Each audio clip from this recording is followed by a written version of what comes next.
Dear watch bangers, welcome to the very first video on the channel. My name is Andre from Berlin Time, and I will be bringing you through this lovely video today. For that, we will of course be checking Berlin Time, and it is 11:27. And with that, the video starts now.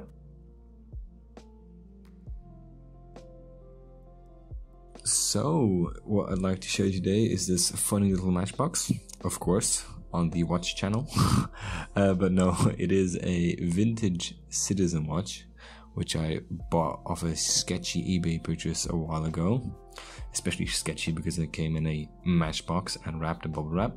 But hey, let's take a look at it. And it does look very shiny already, very nice. And yeah, let's see if we can get a closer look. The hands seem okay. Oh, looks like the case back has fallen out, but well, let's take a closer look at it in just a second, and here we go. This is a closer zoom. We can see the hands are not attached anymore. They're just free in the watch case. And we can also see that one of the, I think the hour hand is a bit bent. We might try to fix that up later. I'm gonna say the dial is very pretty. It has this sunburst effect to it. And it is a skeleton movement. I did some research. I have not seen many of these on the market. I think I've seen 3 of them sold in a couple of years. So I must say it was a bargain. And yeah, the movement is not running, as we can see and assume since I am covering a video about it. So the movement has a gilt rotor attached to it, which I must say personally makes it very aesthetically pleasing to look at. And as you can see on the rotor, and I think on the dial as well, you can see the movement number, which is 6628A. This is the pre-runner of the 6651, which is used for a lot of the later vintage citizen movements. And oh, it seems like we have found a potential source why the watch is not running. Let's zoom in a bit closer here. Okay, let's just make the picture a bit sharper. And as you can see, the balance wheel looks absolutely demolished. The spring is absolutely tangled. It doesn't really turn, so we definitely have to replace this part when we take it apart. Alright, let's get this bad boy out of its case. Now let's press down on the stem releasing button. Now there we go. And let's flip it over so we can actually let it fall out carefully, of course.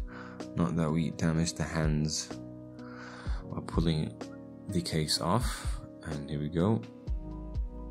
There.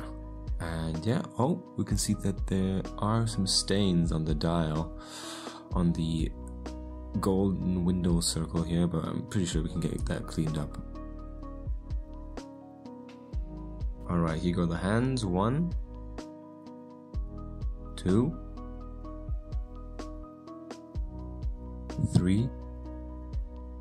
For some reason the dial isn't screwed down, so we can just take that off.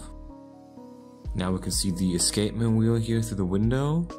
Quite unique actually, and this outside ring here with all the empty space is actually what is used in the later 6651 version, which is a date just. So,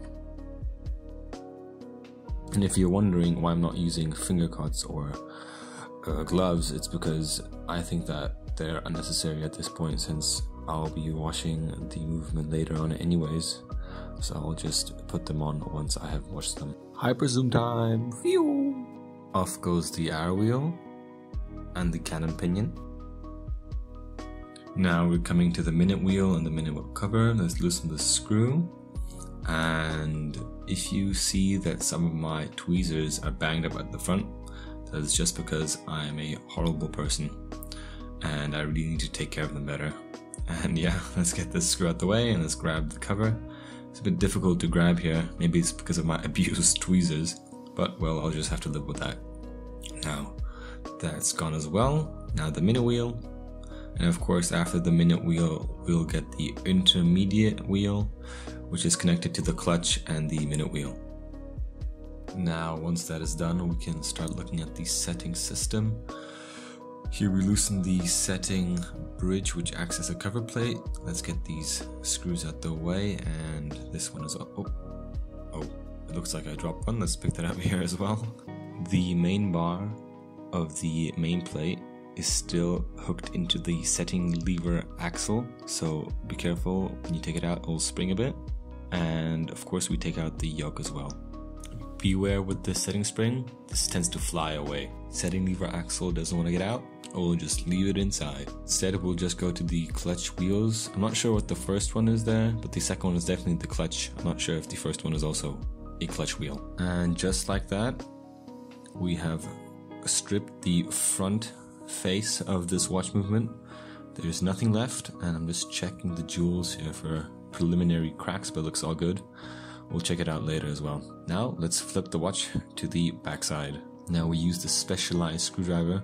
Citizen, as tricky as they are, have a specialized screw head for their rotor, so I had to buy a special screwdriver. Oh, I dropped one screw into the balance, the broken balance, so it doesn't really matter, I'll just get it out here. Perfect. And let's remove the bridge. Now the click spring, which hooks into the power wheel, is actually what stops the watch from unwinding when it's wound. And let's remove these. This screw here is also what goes into the main plate, so it's a third main plate screw. And of course we will get to that in just a second. Oh, looks like I dropped another screw. And last one to go. And the big reveal. Let's open up the gearworks of this watch. Ooh, looking fancy and clean. I love this view. Now we take off the third wheel here. You need to watch out with the pinions so they don't break. The fourth wheel. Now we take out the tool reduction wheels, which are connected to the mainspring. And of course the mainspring and the ratchet wheel. And finally the escapement. Now we go over to the balance wheel. Let's take the screw off and let's try to pull it off the movement, which does not work. Kind of reminds me like that Slinky toy of Toy Story. But let's grab around here a bit. That should do it. Let's snap it on the regulator and goodbye. Now we come to the pallet fork bridge. Goodbye screw. Goodbye bridge. And goodbye pallet fork. Now we can move to the center cock. Let's lift the screw here. And this is the sweep second pinion. And it is suspended by this little spring here, which I'm unscrewing. And this actually suspends the pinion a bit higher than it should be, causing it to be a sweeping second, which is pretty interesting. And now we've disassembled the whole backside. Now here you can see all the watch parts assorted in the box. Here for example is the gear train, here's the case, here's the click spring, and this is just a very good way to keep your things organized and have a mental overview of all the things you have. I definitely recommend it because otherwise all the things are just lying around. And now what we actually use to clean the watch movement and its single parts is firstly paper. This is a bit thicker paper since we're using liquids. This can absorb it if you spill a bit, so not to create a mess on your workspace. And the first liquid we are using is lighter fluid. You can just get any lighter fluid, and this is a very good degreaser. That means it just breaks up old fats and oils. And the second liquid we'll be using is just isopropanol alcohol, and because it has a evaporating quality, it doesn't leave behind any residue or rests. Now a quick rundown of how I clean this watch movement is basically I just put in the parts into the jar with the lighter fluid in the first step and just close it up, and then we just let it sit for like 5 minutes. And the second step is just you take the parts out. This is already a treated part, and you just dip it into the isopropyl alcohol. Fell in here, but I can get it out, and you just shake it around a bit, and that should basically just take care of it. Of course, there is also a more professional way to do this, but I'm a broke student and I'm doing this hard manual labor to compensate. And yeah, I mean, it's working out fine. Now you just have to repeat this whole process with every part. Now, of course, there's still the shock jewels we have to look at. This one's on the front side. Let's just loosen this up a bit and use some Rodico. And once that's taken out, oh, that's the capsule there. And now we take the spring, which is under the capsule. There it is. And yeah, once that's done, we can put the main plate into the cleaning process. Now we can start looking at the mainspring, which is the mechanical battery of this watch. And we can see that there is some oil residue, so this watch has been serviced. And to open this, we just press down on the gear teeth on the side and it should pop open the lid. There we go, let's lift it up and we can look into it. And looks pretty decent. So there's no kinks or bends in the spring, which means that the function is alright, and we can start taking this out by lifting the first few layers of the spring out of the barrel and using our thumbs to slowly unwind the tension. Just be careful, this really can spring in your face, so if you are unsure, just wear safety glasses. And yeah, we should just unwind this slowly, not to kink the spring here. Alright, now it should be easier from now on. And yeah, here we can see the mainspring, the barrel of course with the lid, and we'll just pop the barrel and the lid into our lighter fluid so we can clean those and put that away. Great. And now, since this is technically already the reassembly, we'll use our latex gloves. You can also use finger cups, but I just had them lying around. And now we just clean this with a bit of paper and lighter fluid, get all the old grease off this mainspring. And now we re-grease it. Let's take some Mobius 8200 and apply it to the paper. And now we'll just pull the spring through this greased up paper, just like this, and make sure to cover the whole length. And for the barrel, we'll use 9415, which is a braking grease as far as I know. I'm always confused with these. And that basically helps the spring slip inside of the barrel while it is winding, especially with automatic features, so it doesn't scratch up the barrel. And usually you would use a mainspring winder for this, but those are like $1,000, so I'm using my hands. After many frustrating attempts, I'm done. Boom. Alright, now we use some oil to apply on the arbor so it slips a bit more in the whole mainspring process. Let's slip that in there and press it in. That should do it. And now we put the lid back on and press it closed with our fingers this time. Great, should be fine. You could check this with a pin vise, but we'll just keep it like this. Now let's put the spring back into its main plate once the main plate has been cleaned, and the cap jewel of course. I did not show the oiling, but that should be fine. Now everything has been cleaned and serviced, and now we can just start reassembling the parts into the whole movement. So we'll start by oiling the center wheel here with HB 1300 and putting down the center wheel and the center cock, where we can attach these screws of course, and the center sweep pinion in a second. But yeah, I'm very, as you can see, the center wheel does spin nicely. I'm very confident that this watch will work in the end. There have not been any problems with the jewels or anything, so we're on a good way to success, I'd say. Now the pinion's in place and we can oil the mainspring. This is just what I like doing. I like that the mainspring will slip a bit, of course, so the oil should help there with the friction. And we will just smack that in there. Let's swing it. Looks like the center wheel is hooking in. And of course we cannot forget the reduction wheels. These are also turning, so we'll just slap some HB 1300 on there. Pop these two bad boys in. These are a bit tricky because of the one slips under the mainspring, but there's the second one. Right, now because this is a skeleton movement, this escapement wheel is sitting on this thin strip of metal, which makes it really difficult, but I managed on the first try. And the third and fourth wheel also go in pretty easy. Now the most difficult part and the most dangerous in my opinion is this part where you attach the main bridge on the movement. I slipped up there at the start, but can I say, oh, it looks like it popped on nicely. Let's check it here by spinning the wheel. Nice, the escapement turns. Alright, now let's tighten the main bridge. We really have to be careful here not to shake the movement at all, or the pinions might fall out of the jewels.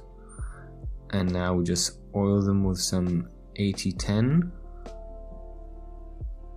and the backside as well. These definitely assure that there is a smooth gear train in the works, as you can see, smooth as butter. And now we add the click spring. This is the third mainspring screw, so no worry if there's only 2 at the start before doing this procedure, and hook this into the actual click and the power wheel, and of course the power wheel bridge, which will obviously hold the rotor in the end there in the middle. Let's screw that down before we attach that. And oh, looks like that one doesn't want to go in. Sorry for the bad view. And now we put in the pallet fork. This is also tricky because of the skeletonized movement. These angles are absolutely horrible, but it's all I can give you. Now let's screw down the pallet fork and test it. Oh, it's a bit stuck, so let's, after some readjusting, this is how it should look like. And yeah, let's attach the balance wheel to the movement. This is also one of the most important steps of this whole reassembly. Let's see if it starts working. It's not springing on. Maybe there's a problem. Let's just tighten it down and use the blower to maybe get some life in it. Ah, there we go. Ladies and gentlemen, the watch movement is running nicely again. Alright, once the movement is running, we just attach the rotor to it, the lovely gilt rotor. Let's make sure it spins correctly. And there's some Rodico to remove the cap jewel on the balance wheel and the spring in the jewel bearing here. So this is the same system as the shock jewel before. And we just place it in there, oil it with some 8010 so the pinion has nice friction in the movement, and place the cap jewel back into its place on the balance there. Let's hook it in. And yeah, now we switch to the front side, where we lubricate and grease the setting lever here and press it in, so when it turns and you set the watch, it has some lubrication. Now we put in the 2 bit clutches, and of course not to forget the yoke here, which hooks into the main clutch. I'll just call it that, and the smaller clutch. But yeah, into the main clutch, into that little gap. And let's adjust it correctly so we can put in the spring. There we go. Again, this can fly away, so we gotta be careful when putting this in. Let's use our second hand here. You can see my massive finger, and that should do it. Yeah, it looks good. Let's press this down. Yep, nice. Now we can cover this up with the plate so that anything doesn't disturb it. Let's screw this down, of course, so we can get that tightened into the movement. And that should do the basic setting system of the watch. Now we oil the intermediate wheel, of course, a bit here and some of the setting systems, just to be sure. And now we oil the minute wheel. Intermediate wheel goes in. Oh, and it doesn't want to go in, but it goes in. Perfect. Minute wheel goes in.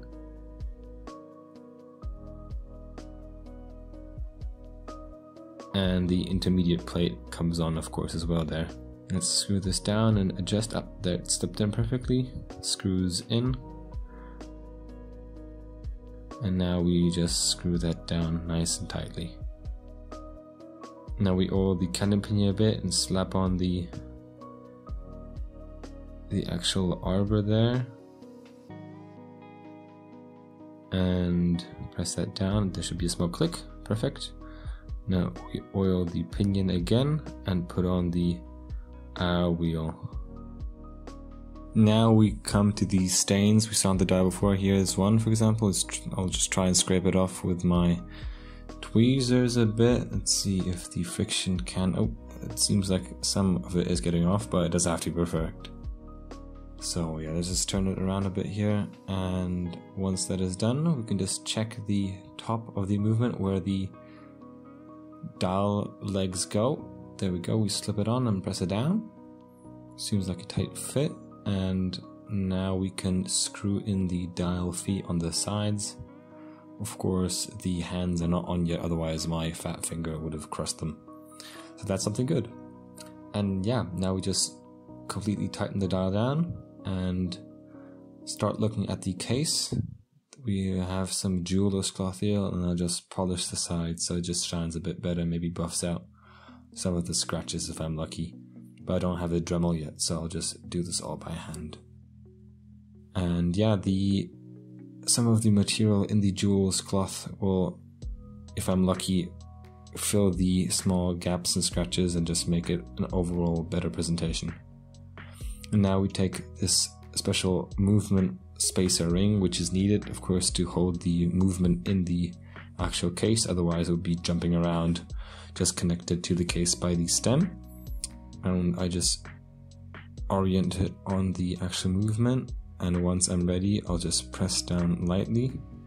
Well, it looks like I had it the wrong way and it's just escaping, do its own thing, but I'll get it back and place it on. And once I've aligned the gaps correctly, I'll, as I said, press it down lightly so that the ring fits around the actual movement. There we go, that looks much better. And press down here and here again. And yeah, that looks like a good piece of work. Now we can start attaching the hands. As we can see, the lovely skeleton movement can be seen through the window, which is absolutely fantastic. But now we come with the minute hand here. We use the presser to press this on. Sorry for the bad angle again. There we go. That should go on the pinion nicely. Oh, that was the arrow hand. My apologies. Now comes the actual minute hand. Let's press this down again.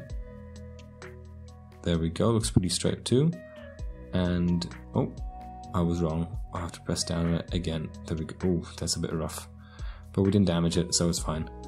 And now finally the lovely second hand, which is on the sweep pinion. And this should start moving almost immediately once we press it down and into the pinion. I'll have to do this off camera because it's handiwork, and that should do it.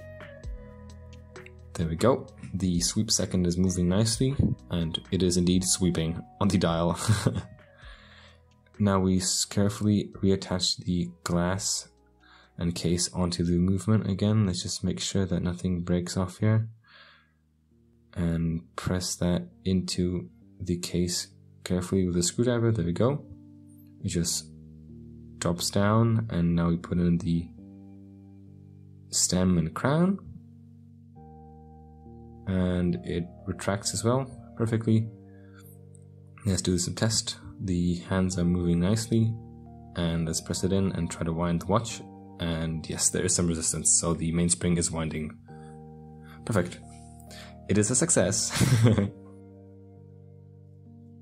Now let's slap this bad boy on the Timegrapher and check out the numbers. What does it reveal? Press on.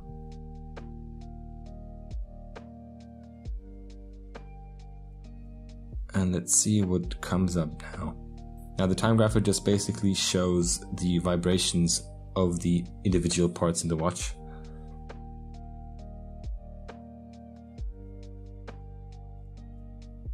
And there's a pretty high beat error, so let's correct it. And this is what it looks like after some correcting.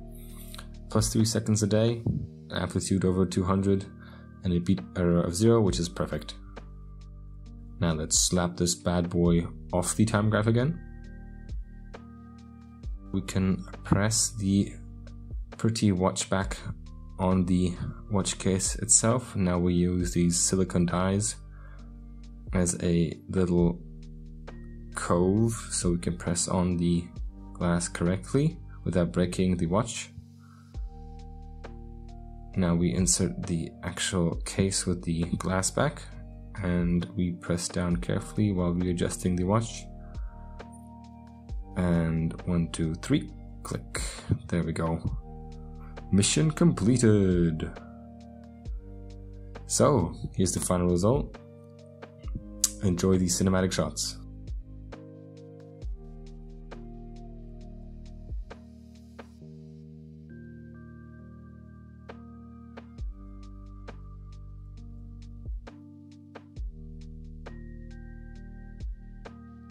So, all in all, we managed to fix the watch. I must say I'm very pleased with myself, even though it really cost me my nerves at the end. And as you can see, my desk is also absolutely horrible. So you guys can enjoy me cleaning it up. And yeah, I'm sorry for any bad angles or shots I gave you. This is my first time doing something like this, and for the horrible editing and audio. And yeah, so even if you're just looking for a guide, I'm sorry if I said something wrong, or if you went down the YouTube rabbit hole. I am glad that you spent 27 minutes of your time here and yeah, gave my video a view. And I'm not sure where this channel is going, so I'll just use it as a little vent for my hobby. So yeah, questions, comments, tips, ideas, schmacken down below, and see you next time, watch bangers.